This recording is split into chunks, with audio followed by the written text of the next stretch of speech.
how you ensure technical accuracy in projects while managing deadlines, budgets, and also client expectations, because this can be a very difficult thing, right?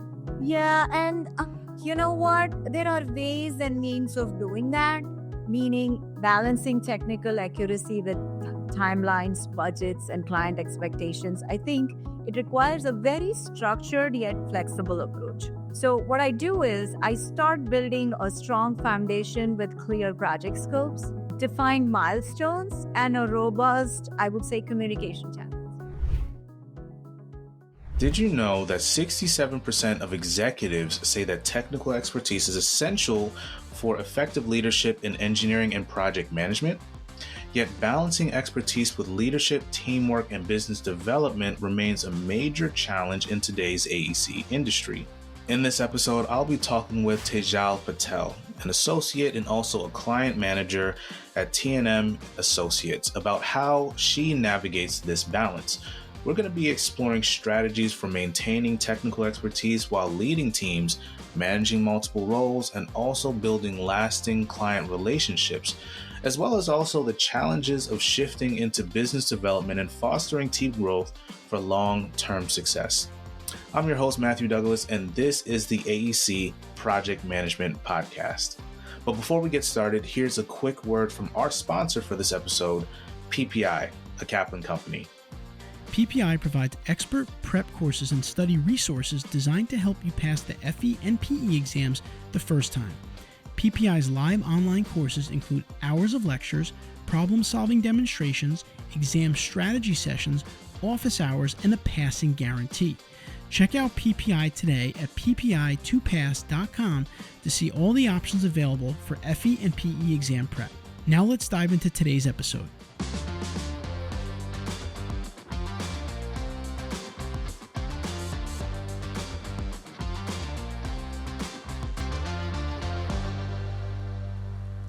All right, everyone, it's now time for our PM Conversation of the Week with Tejal Patel. Tejal, welcome to the Engineering Project Management Podcast. How are you doing today? I'm good. Thank you. Good. So let's go ahead and get started and get right into it here. So can you tell us a little bit about yourself and how you transitioned from a technical expert to your current project manager and business development role at T&M Associates? So, first of all, it's very nice to be talking with you today on this platform. I'd begin by saying that I have a very foundational background in engineering, with my father being an engineer and my grandfather being an architect who did design build projects. Okay. So my passion for engineering kind of started very early. And I always fondly say this whenever I speak on different sessions, that I actually learned how to walk on ammonia prints, right? There were no plotters at that time. There were ammonia prints. So I actually learned how to walk on ammonia prints.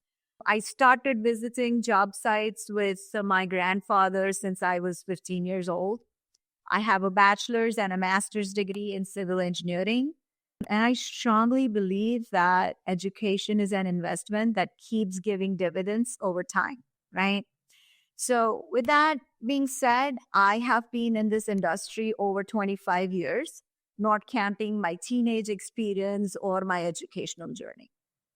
So as you can see, over these years, I accumulated a very strong foundation in technical roles that involved, I would say, hands-on project development, design, and fieldwork experience, okay?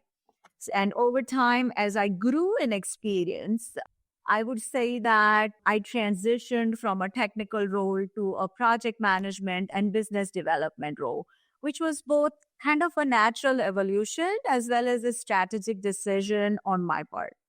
Now, I realized that I wanted to leverage my technical expertise to kind of help bridge the gap between engineering team and clients, so that I could ensure that the projects that we are working on together are both technically sound and they are aligned with the client's goals. At T&M Associates, my role involves leading project delivery, often I would say incorporating complex technical requirements while focusing on the strategic direction of the projects, right? So it also means that I'm looking ahead at business development opportunities, especially and essentially being proactive about what the clients needs next and then positioning TNM to address those needs. Now, this transition has allowed me to be hands-on with the technical work, while I would say being a fresh bring while I'll say kind of bringing a fresh focus on client relationships building as well as project management strategies that supports business growth. Awesome. Well, thank you for sharing your story on that. I really love the fact that you were saying that you had a background in civil engineering by way of your father and your grandfather. I think that, passing down knowledge to like the future generation is very important, something that we really stand firm on here at EMI. So kudos to them for raising such an amazing person that has now become such a huge deal at T&M Associates. So let's go ahead and roll on to our next question here. So I wanted to ask you about how you ensure technical accuracy in projects while managing deadlines, budgets, and also client expectations, because this can be a very difficult thing, right? Yeah, and you know what? There are ways and means of doing that, meaning balancing technical accuracy with timelines, budgets, and client expectations. I think it requires a very structured yet flexible approach. So, what I do is I start building a strong foundation with clear project scopes, defined milestones, and a robust, I would say, communication channels. Now, what does this do? This type of planning helps me understand the critical technical aspects early on. And then it also allows us at TNM to allocate our resources effectively. Now, when it comes to accuracy, to ensure accuracy, I think I lean on a few key practices. First, what I would do is that I would prioritize regular technical reviews and quality control checks at each project stage. May it be conceptual, may it be preliminary design, may it be final design. So what this does is that it helps us catch any issues early. Then I also rely on my team's technical expertise and make sure that we are fostering an environment where questions and discussions are encouraged. Now, I think this is also very crucial for identifying any potential technical challenges, which can definitely impact on project quality as well as schedule. Then managing client expectations, I think, is very equally important. I make it a point to have transparent communication with clients from the outset of the project and throughout the duration of the project. Now, this involves giving realistic timelines to the client, communicating potential challenges, and trust me, no project is streamlined, right? There are always potential challenges for every project. Right. And then being proactive about any adjustment as needed.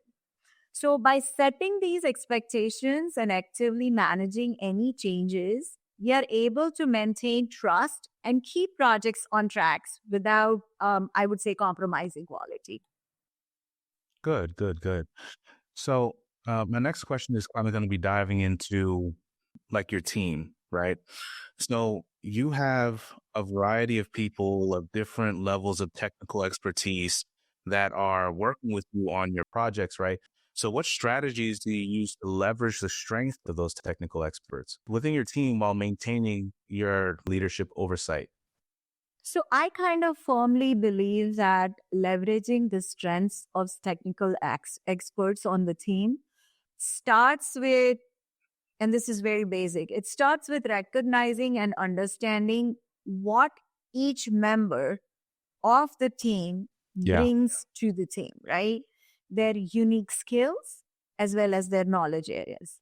Now, early in the project, I like to bring the team together to review kind of the scope and discuss technical priorities, allowing them to contribute insights based on their expertise.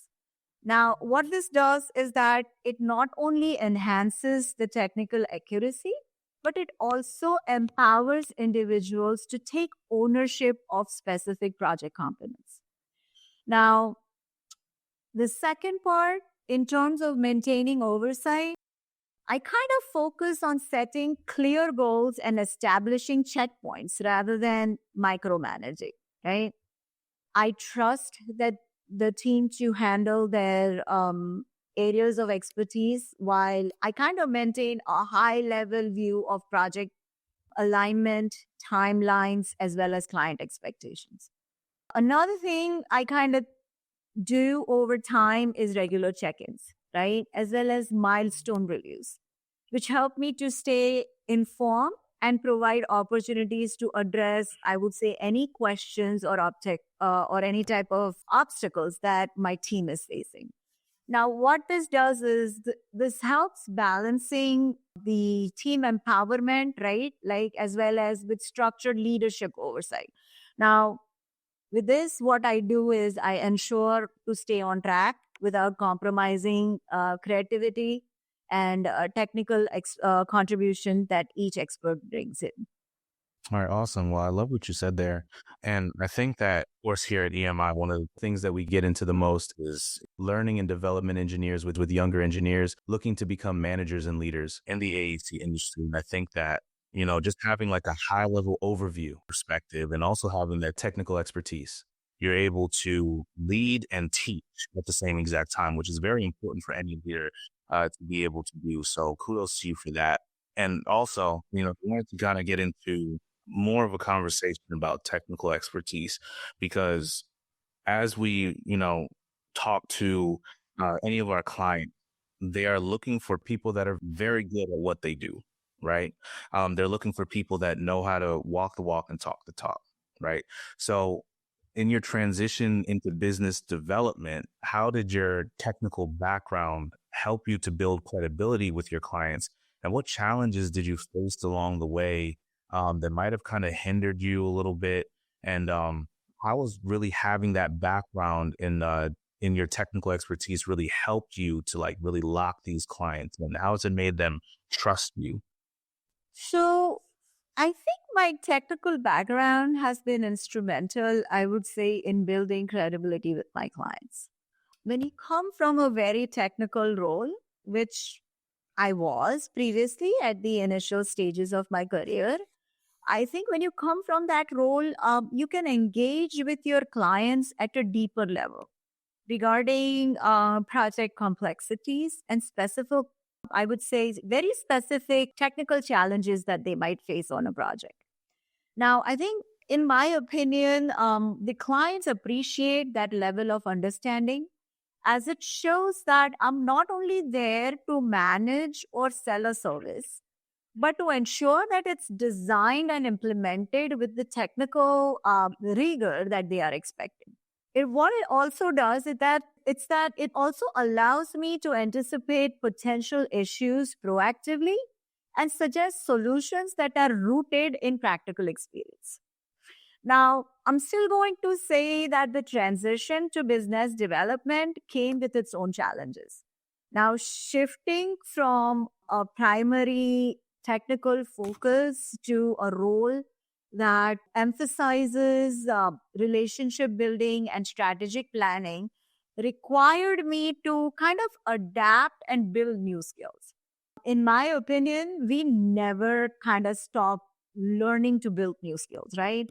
If you cannot learn and adapt, you become stagnant where you are, right? You cannot grow. So learning to communicate technical details in a way that highlights the value of the team, of the project, without overwhelming the client, that really took time. As did developing the mindset, right? To look beyond individual projects, right? And think kind of more strategically about long-term partnerships and growth opportunities. So it was definitely a learning curve. And then with that, ultimately blending my technical knowledge with these new skills that I had built up over time has allowed me to engage more effectively and build trust with clients. I would say bringing both technical and strategic perspectives. Awesome. So I have a couple of points to really bring up there with that. For one, what you were saying really reminded me of One of the experts that we have with EMI, Miss Ann Tomilovich, who is basically like a project management expert, right? Like she's a huge guru in this field. And one of the things that she really says that as a project manager, one of the duties of us is to become the CEO of our projects, right? And when I think of a CEO, I don't think of a person that's just the boss, that's just assuming a position and doesn't have, a candle to hold to the fire at all, right?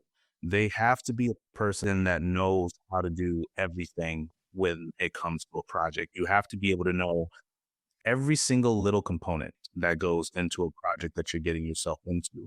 Your clients are going to be having questions for you that, of course, maybe some of your younger level engineers, maybe your mid-level engineers may not be able to answer, but you need to be able to answer the entry level, the mid-level, the senior level, and the expert level questions that they're going to be giving you. So it's very important to become a technical expert and understand everything that goes into the project, because what happens when you end up getting a question and you don't know how to answer it, then you end up looking at this, you're not an actual expert. And then that is a huge cost to your business's business.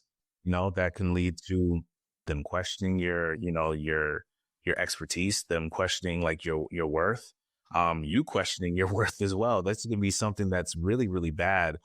So I would really encourage anybody out there to like really pay attention to like all of the minute steps that you're taking when you first get out of school and you become an engineer. One, pay attention to everything. Take notes. Like start up a binder if you have to. Start up a resume, a project or a portfolio of things where you're like logging in all of the information that you're getting and build that over time, because it's really going to take you further into where you're ultimately going to go, just like Tejal here, where she's now a business development manager.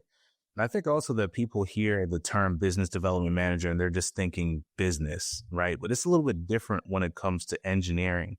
Like you can't sell something that you don't understand.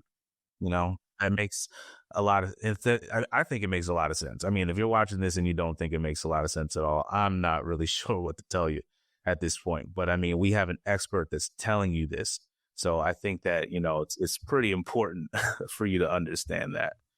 All right. So let's talk about any challenges that you might have faced in your career. So like what challenges may you have faced in your journey from, a lower level engineer to now project manager and in business development? And what lessons did you learn about the importance of adaptability and continuous learning for your career growth?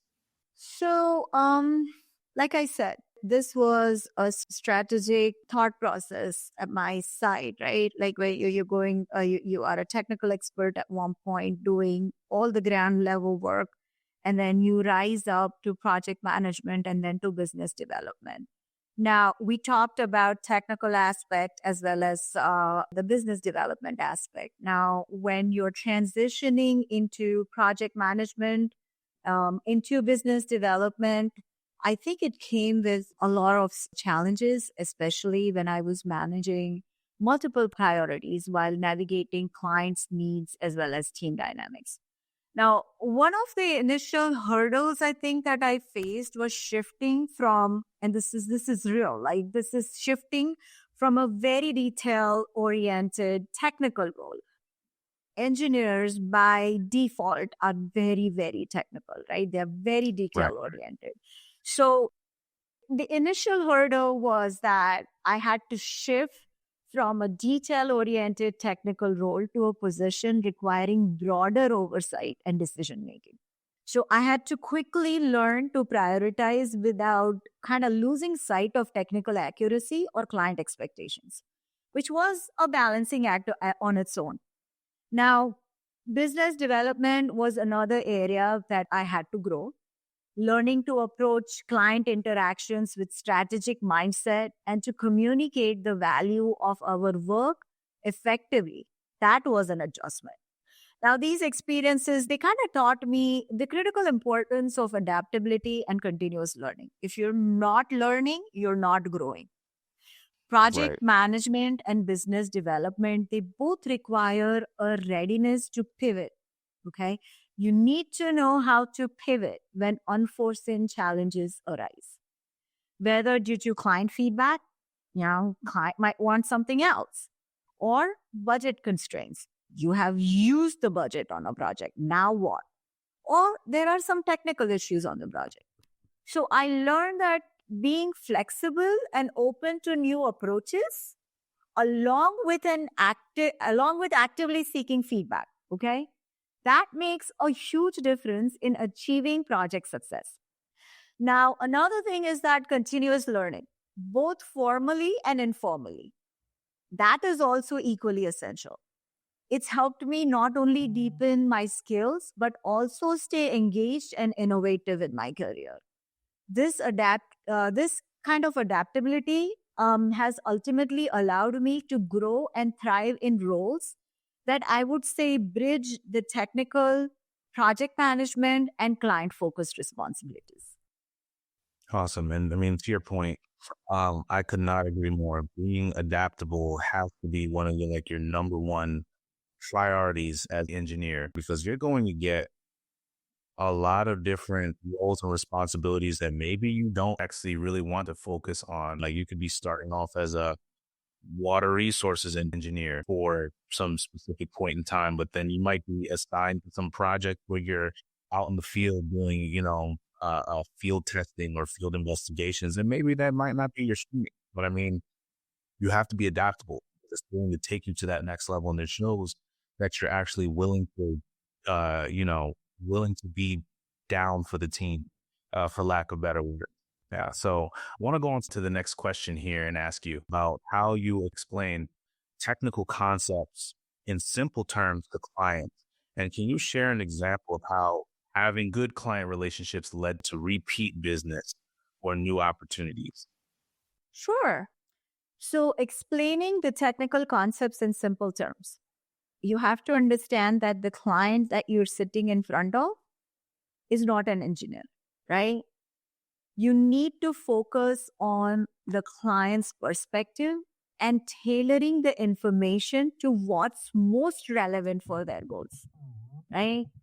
What I try to do is I try to break down complex ideas by using analogies, right? Or visuals that they are likely familiar with, avoiding industry jargon whenever possible. For example, if I'm discussing drainage system improvements on a roadway, right? Why would you want a drainage system improvement? Maybe the system is clogged. Maybe there is not enough drainage infrastructure, right? I might relate it to everyday scenarios like explaining how water flows naturally, right? It goes from a high point to a low point. And then how blockages due to lack of maintenance affect the flow. And then connect it back to the impact on their specific project.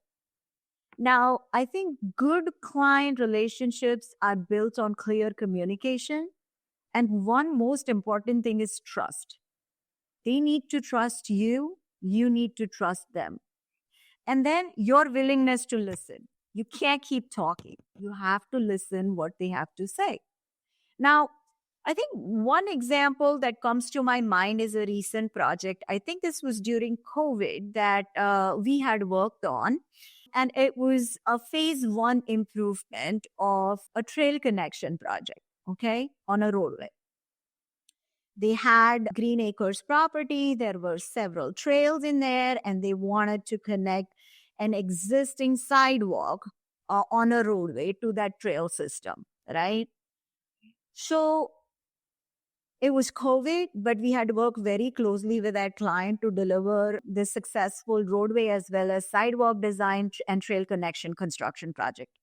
Now, by keeping them informed at each stage and addressing their concerns promptly, I think they built a strong foundation of trust. As a result, what happened? They wanted to do phase two of the project where they had began planning something very similar that required pedestrian connectivity to a nearby shopping center. Now, I think when they started to think about phase two, they reached out to us directly because they valued the transparency and partnership that we had fostered in phase one of the project. So this repeat business, I think, not only reflects the strength of our working relationship with the client, but also shows that how simplifying technical aspects and then bringing client focus can lead to new opportunities. That's good. That's very good advice there. And you're actually speaking the language when you're talking about drainage improvement, trail connections and stuff. I have a background where I just love the language that comes along with it. And to your point, I think that it makes so much sense to be able to speak the language of the client that you're speaking with, because oftentimes when you're talking to, obviously you're going to have a client that may be like a government authority, right? And you might be working with like a specific city, whether it be like a large, small city or a federal government, whatever it may be, right? Let's just say local government. That's what my background is, right? Especially when it relates to drainage improvement. You have a lot of guys that are there that they know the nuts and bolts, they know how to do everything in the field. They know how to construct.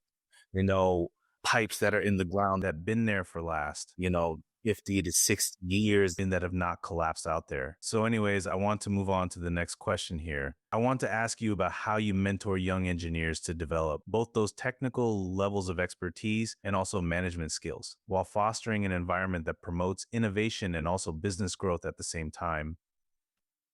Okay. You know what?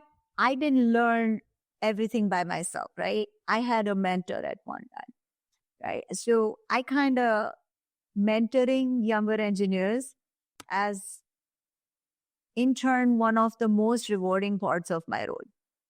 Now, my approach, it kind of focuses on, I would say, nurturing both their technical and management skills, because I very firmly believe that a well-rounded engineer is valuable not only for project delivery, right, but also for supporting business growth. So what I kind of do is first I encourage them to deepen their technical expertise by understanding the industry standard design manuals. And we have so many design manuals. Like I'm just saying, like because I'm my niche is roadway design, right? So we kind of have several design manuals, which I say that they are our Bibles, right? And we need to learn that. We need to learn that to deepen our technical expertise and also to help tackling challenging aspects of projects. And then I tell them to emphasize on the attention to details, right? Quality control and understanding the broader impact of their work. Now, it's not just a project to project basis. When you are designing something and a contractor is constructing that design, you are now not just a part of a small project, but something that everyone is enjoying, right? That infrastructure, not just enjoying, using it, right? For their day-to-day travel. So I try to mentor them to understand the broader impact of their work. That is, I think, more satisfying when you see that you are making a change to the infrastructure of the project, to the infrastructure of a country. It's more rewarding, I think. And then I also make it a point to be available for guidance and providing constructive feedback, which kind of helps build their confidence in their skills, right? Then when it comes to management skills, I kind of involve them in, I would say, project planning and client communications in gradually increasing roles of responsibility, right? You can't just give them everything at the same time. You have to do it gradually. I give them opportunities to lead, I would say, small tasks or meetings, and then encouraging them to problem solve and make decisions. What this does is that this allows them to develop soft skills, such as communication and strategic thinking. I think which are very, very essential in managing both projects as well as client relationships. Now, to promote innovation, I would say I create an open environment where questions and new ideas are welcome, right? I encourage the team to explore creative solutions, thinking outside the box, while you still adhering to some design standards, but there is something which is also known as engineering judgment, right?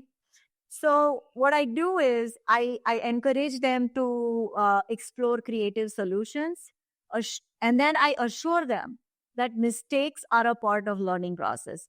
Nothing can be flawless, right? You are bound to make mistakes, and they are a part of learning process. If you don't fall, then you don't know how to get up, right? So what this does is that this not only fosters a sense of ownership, but it also inspires them to think beyond conventional approaches, which ultimately I think contributes to confidence, creating and cultivating leadership skills, and then a culture of innovation, which helps these younger engineers who are capable of driving the company forward. That's how I kind of help and mentor some engineers that are up and coming in the company. Well, it sounds like a lot of the people that might be watching this podcast right now need to go and find out to be on your team, because I think that you're going to get everything that you need in order to be a successful engineer. We need to join Tejal's team over here. All right. So we're going to take a little break here, and when we get back, we're going to hop to our PM Pitfall section. Stay tuned.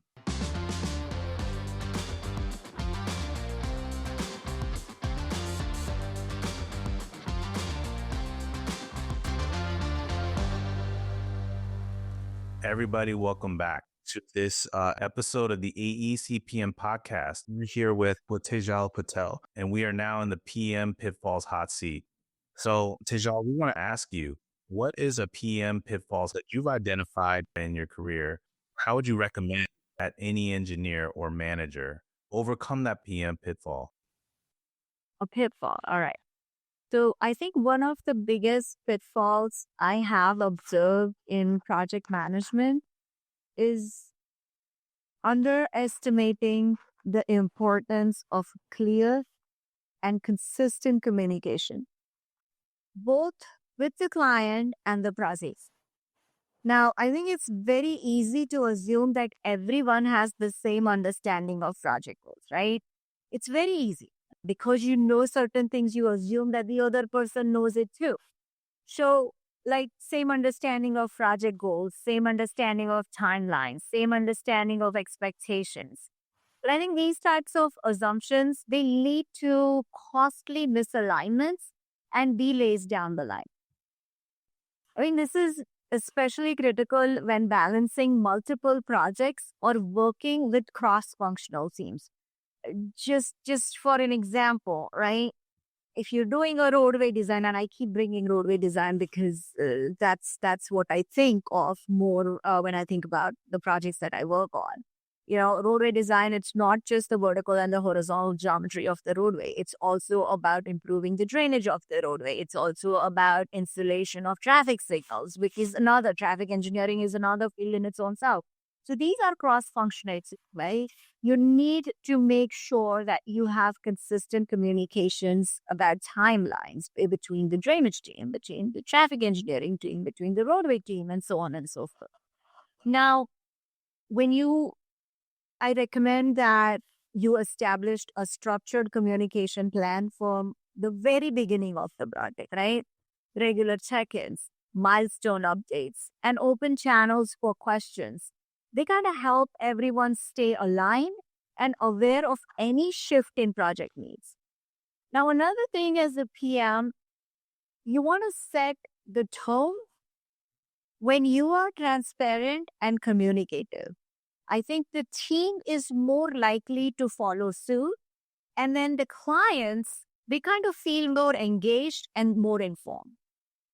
Now, in addition to this, don't hesitate to adapt the communication style based on your team or your client. You have to adapt, right? You can't keep talking the industry or the engineering jargon to the client that your team is used to listening to, right? Another thing is that some clients prefer quick email updates, while others might need more detailed in-person meetings with project briefings. So while staying flexible, maintaining regular communication, building trust, it reduces misunderstandings and helps keep the projects on track. I think this is how I have avoided my biggest pitfall is underestimating the importance of communication. Wow, I could not have said it better myself. So Tejal, like, how can we find out more about what it is that you do yourself? Like, how do we follow you? Maybe like a LinkedIn that you can share in the description of this video, and also where do we learn more about the work that you do with T&M? You can definitely look me up on T&M's website. I come on and often, sometimes on newsletters. I also give some time to I help the New Jersey Society of Professional Engineers in mentoring younger engineers, the networking meetings that they have. So I kind of give my time there. And then in addition, I have my own LinkedIn page that you can definitely follow. I kind of have some good posts up there. Look me up, if you type in Tejal Patel, PE, whatever on Google, a lot of things come up. Some of my publications do show up. What I have done in my past 25 years of career, they come up. I think that's the best way to follow me. And then if you guys need any type of guidance or any type of help, or if you want to learn from my mistakes, send me an email. You can always send me an email and we can connect that ways too. Good. Well, thank you for sharing that. And one last question. Are there any books that you would recommend to any of our listeners out there?